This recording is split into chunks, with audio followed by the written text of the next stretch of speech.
هموطنان عزیز سلام. آرزو دارم در هر جای هستین سرمند و سلامت باشین. من دکتر حسین علی کاظمی هستم، متخصص داخلی اطفال، نوزادان و سوی تغذیه. امروز میخوایم در مورد سگ گزیدگی یا گزیده شدن یک شخص توسط سگ دیوانه برای شما معلوماتی را بکنم. یعنی زمانی که یک شخص دچار سگ گزیدگی میشه چی اقدامات را باید انجام بده. چون در محیطی که ما شما زندگی میکنیم سگ‌های ولگرد و سگ‌های دیوانه خیلی زیاد است. با او خاطر اگر یک شخص در اطراف ما شما از دوستای ما شما اگر دچار سگ گزیدگی میشه یا توسط سگ دیوانه دندان گرفته میشه چی اقدامات را باید روی دست بگیره. اقدام اول که عبارت از کمک های اولیه یا کمک های عاجل است. در قدم اول شستشو و پاککاری ساحه توسط آب و صابون یا توسط الکل طبی است. یعنی اگر شخص دچار سگ گزیدگی میشه در قدم اول هر ساحه‌ای که جای دندانهای حیوان است باید با آب و صابون بسیار پاک شسته شود و یا اگر الکل طبی دسترس باشه توسط الکل او ساحه پاک و محکم و استریل شود و یا اگر کلینیک ها در نزدیک است باید فوراً شخص به کلینیک مراجعه بکنه تا او ساحه به شکل اساسی پانسمان و شستشو صورت بگیرد. این اقدام اولیش است. اقدام دوم دوستای عزیز تطبیق واکسن ها هستند. واکسن سگ دیوانه به نام واکسن ربیس یاد میشه، در تمام کلینیک ها موجود هست. اگر یک شخص دچار سگ گزیدگی میشه باید فوراً به کلینیک ها مراجعه بکنه، به شفاخانه ها تا واکسن از را دریافت بکنه. واکسن از هم به نام پست اکسپوژر پروفیلاکسی یا اقدامات بعد از تماس یاد میشه و 4 دوز یا بر بعضی کتابا میگه 5 دوز تطبیق میشه.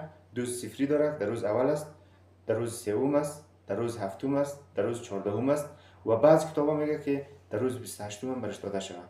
یعنی بعض رفرنس ها میگه که 4 دوز است و بعض رفرنس ها میگه که 5 دوز تطبیق میشه. به نام پست اکسپوژر پروفیلاکسی یاد میشه. اگر زخم ها عمیق باشه یعنی جای دندان های سگ دیوانه بسیار زیاد عمیق باشه در این صورت ایمونوگلوبولین ها هم برش تطبیق میشه که در ساحه خود گزیدگی سگ ها به شکل لوکال در ساحه ایمونوگلوبولین ضرب میشه. دوستان عزیز نکته بسیار مهم را خدمت شما عرض بکنم که زمانی که یک شخص توسط سگ دیوانه گزیده میشه این ویروس ها به نام ویروس های ربیس یاد میشه. ربیس ویروس. این ویروس ها هدف اصلیش عضلات بدن است. در ابتدا عضلات ما شما را معوف میکنه، در عضلات اونجا به دوره تفریق یا دوره خفای خود سپری میکنه که حدود 14 روز است. بعد از 14 روز این از عضلات مهاجرت میکنه به طرف CNS یا سیستم عصبی مرکزی. در سیستم عصبی مرکزی به رشد تکثر خود ادامه میده، از طریق عصب محیطی به غدوات لعابیه، به قلب و گرده ها جاسازی میشه.